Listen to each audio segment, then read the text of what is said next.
Hello বন্ধুরা, তো আমি আজকে আবার অন্যদিনের মতো নতুন একটা রেসিপি নিয়ে এসেছি। আজকে রেসিপি হচ্ছে গাজরের ফিরনি। তো চলো আমি এই রেসিপিটা কিভাবে বানাই তোমরা শেষ পর্যন্ত ভিডিওটা স্কিপ না করে পাশে থেকে দেখার জন্য অনুরোধ রইল। তো চলো রান্নাঘরের দিকে চলে যাব। দেখো আমি রান্নাঘরে চলে এসেছি, এবার আমি রান্নাটা শুরু করব। গাজরের ফিরনিটা বানাতে দেখো আমার গাজর লাগবে। তো গাজরগুলো আমি দেখো মুখ কেটে পরিষ্কার করে ধুয়ে নিয়েছি। এবার আমি গাজরগুলো গ্রেট করে নেব। আমি একটা গ্রেটার নিয়ে নিয়েছি, এই গ্রেটার দিয়ে গ্রেট করে নেব গাজরগুলো।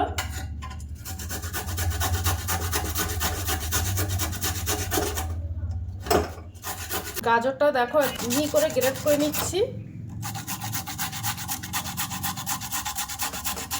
দেখো গাজরগুলো গ্রেট করে নিয়েছি। এবার প্রথমে আমি গাজরটা রান্না করে নেব, তারপরে ফিরনিটা বানাবো। উনানে একটা ফ্রাইং প্যান দিয়ে দিয়েছি। এবার আমি ওর মধ্যে 1 চামচ ঘি দিয়ে দেব।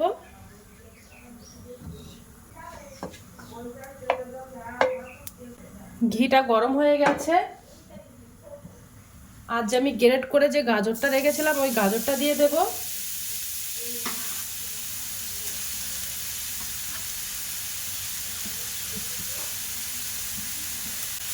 দিয়ে এবার ভালো করে একটু কষিয়ে নেব গাজরটা।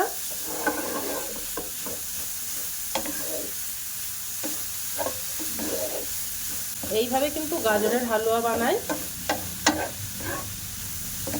গাজরের হালুয়াও হবে, আবার ফিরনিও বানানো যাবে, দু রকম ভাবে বানাবো।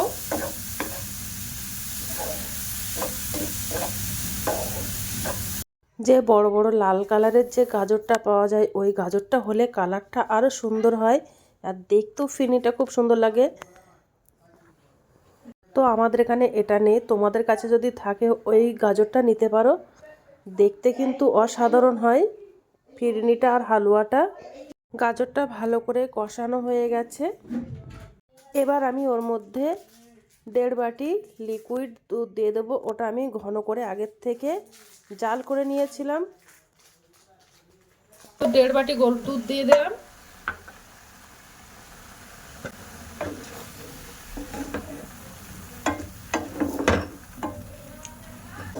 দুধ দিয়ে এবার ভালো করে গাজরটা সিদ্ধ করে নেব। এইভাবে গাজরটা রান্না করে ফিরনিটা বানালে খুব ভালো লাগে, টেস্টি হয় খেতে। আর গাজরের হালুয়াও বানানো যায় এইভাবে। তো গাজরটা সিদ্ধ হয়ে গেছে। এবার আমি ওই বাটির হাফ বাটি চিনি দিয়ে দেব।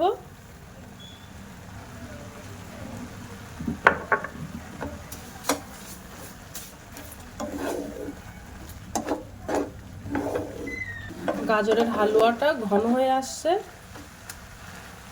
আমি ওর মধ্যে 1 চামচ ঘি দিয়ে দিলাম। ঘিটা দিয়ে এবার ভালো করে গাজরের সঙ্গে মিশিয়ে নেব। গাজরের হালুয়াটা বানানো হয়ে গেছে। এবার আমি গ্যাসটা অফ করে দেব।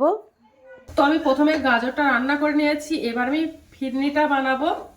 আর এইভাবেই কিন্তু গাজরের হালুয়াটা বানাই, তোমরা বাড়িতে একবার ট্রাই করতে পারো। তো ফিরনিটা বানানোর জন্য দেখো আমি 1 ঘন্টা আগে 100 গ্রাম বিরিয়ানির যে আতপ চালটা, ওই আমি আতপ চালটা নিয়েছিলাম, ওটা ভিজিয়ে রেখেছিলাম। আর তোমরা চাইলে গোবিন্দভোগ চাল দিয়েও বানাতে পারো, আমি এই চাল দিয়েই বানাবো। তো জলটা ঝরিয়ে নেব। তো দেখো কত সুন্দর ভিজে গেছে। এবার আমি একটা মিক্সার গ্রাইন্ডারে দিয়ে মিক্সার করে নেব।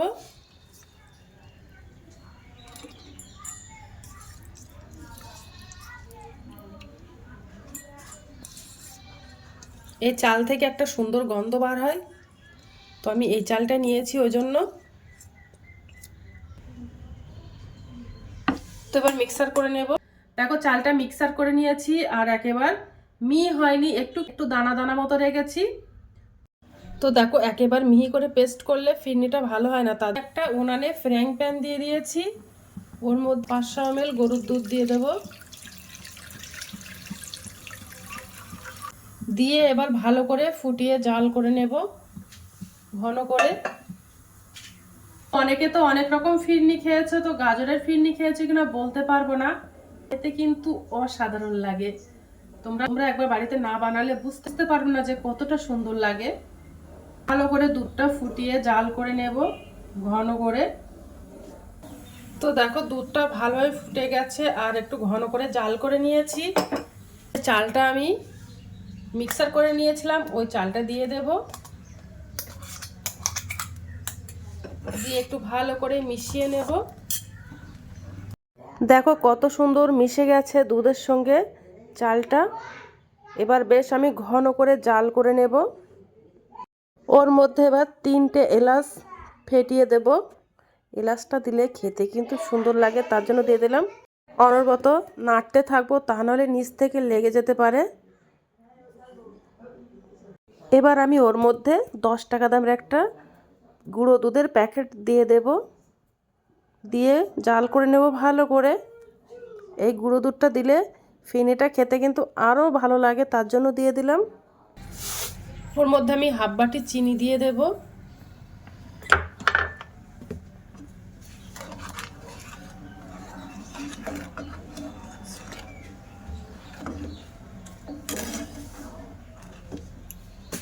মধ্যে সামান্য একটু লবণ দিয়ে দেব, খুব বেশি লবণ দেব না, যেহেতু এটা মিষ্টি, অল্প করেই লবণটা দিয়ে দিলাম। দেখো আস্তে আস্তে ঘন হয়ে আসছে। গাজরের হালুয়াটা বানিয়েছিলাম, ওই হালুয়াটা দিয়ে দেব। এইভাবে গাজরটা দিলে ফিরনির কোনো গাজরের গন্ধ লাগে না, আর খেতেও কিন্তু অসাধারণ লাগে, তার জন্য আমি এইভাবে দিয়ে দিলাম। দিয়ে আবার ভালো করে মিশিয়ে নেব।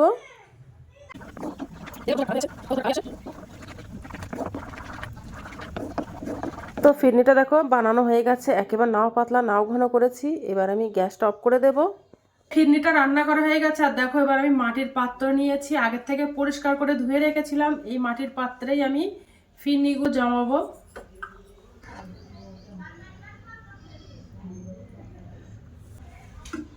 দেখেছো কত সুন্দর, তো একটু খেয়ে দেখবো।